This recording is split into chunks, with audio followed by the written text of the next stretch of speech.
Bonjour mesdames, bonjour mesdemoiselles et bonjour messieurs et bienvenue à votre station radiophonique EBSCJ, votre radio locale. Je me présente, Georges Latendresse, votre animateur maison. Nous allons continuer notre rétrospective de l'année 1937, toujours avec la collaboration de notre journaliste, Madame Gabrielle Robert. Juillet 1937. 2 victimes de la foudre à Bratton. M. Alcide Daudier du village de la station et M. Siméon Vachon du 5e rang de la paroisse ont été frappés par la foudre samedi après-midi. Ils travaillaient tous les deux dans le chemin en réparation près du village, dans la direction de Tring Junction, et ils se trouvaient près d'un poteau de téléphone. M. Alcide Daudier est tellement souffrant du choc qu'il a reçu qu'on a dû le transporter à l'hôpital et son état est considéré comme grave. M. Siméon Vachon a reçu le choc dans les jambes et est aussi dans un état critique. M. Daudier, âgé de 42 ans, marié et père de plusieurs enfants, M. Vachon est âgé de 56 ans et a lui aussi une nombreuse famille. À août 1937. Pèlerinage d'Isbranton. Nombreux paroissiens au cap de la Madeleine, arrêt à la tour des Martyrs à Saint-Célestin. Plusieurs paroissiens d'Isbranton et quelques-uns de nos paroisses environnantes sont allés en pèlerinage au cap de la Madeleine. Les pèlerins partirent de l'église Sacré-Cœur de Jésus dimanche le 15 août à 3 heures du matin.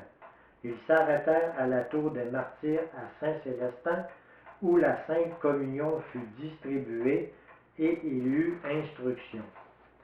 Ils se rendirent ensuite au cap de la Madeleine pour assister à la messe pontificale en plein air à l'occasion de la fête de l'Assomption. Dans l'après-midi, ils furent témoins de la bénédiction des malades et prirent part aux autres démonstrations de foi qui se déroulèrent à l'occasion de la fête du jour. Le retour s'effectua le soir.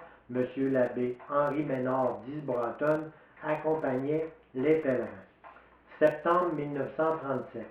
Grande retraite paroissiale à Isbranton. Le 5 septembre s'ouvrait dans notre paroisse une grande retraite qui s'est terminée dimanche soir le 12 septembre. Ces pieux exercices furent prêchés par le révérend Père Chartrand et le révérend Père Aubin, rédemptoriste de la maison de Sainte-Anne de Beaupré. L'assistance fut toujours nombreuse, anxieuse d'entendre de la bouche de ces bons pères les paroles qui font tant de bien, qui fortifient dans les luttes de la vie et engagent à mieux faire dans l'avenir. Les exercices comprenaient le matin la grande messe suivie d'un sermon, le soir la bénédiction du très saint sacrement à la suite du sermon, et à chaque heure de la journée des groupes de personnes se succédaient pour invoquer Notre-Dame du Perpétuel Secours dans une supplique composée du rosaire, de prières et de cantiques. C'est édifiant de voir les paroissiens prier ainsi les uns pour les autres. Au sermon de la clôture de la retraite, dimanche soir, le révérend Père Chartrand se dit enchanté de l'assiduité des paroissiens aux offices.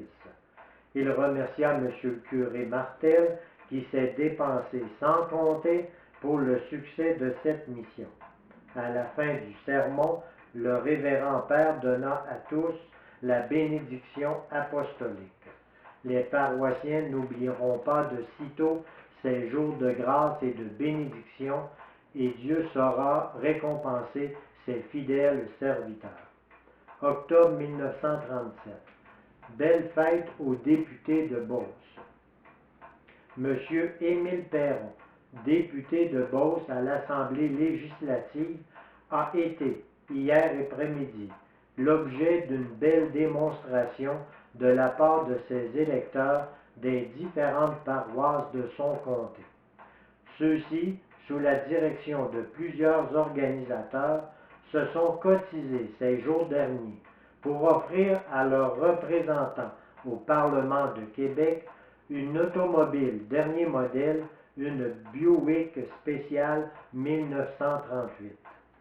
Plus de 600 personnes de East Broughton et des environs ont pris part à cette manifestation de confiance et d'amitié.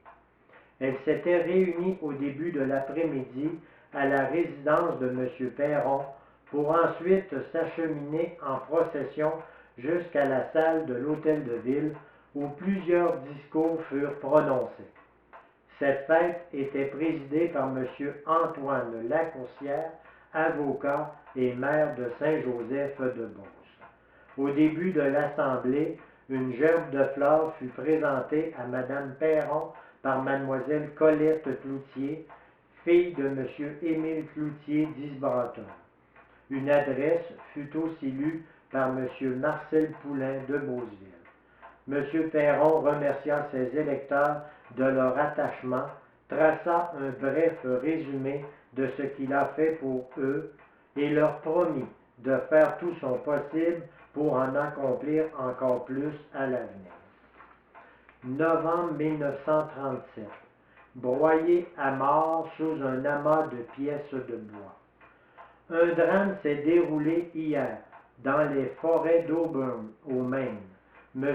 Alphonse Gilbert, 46 ans, père de 13 enfants, a été tué instantanément.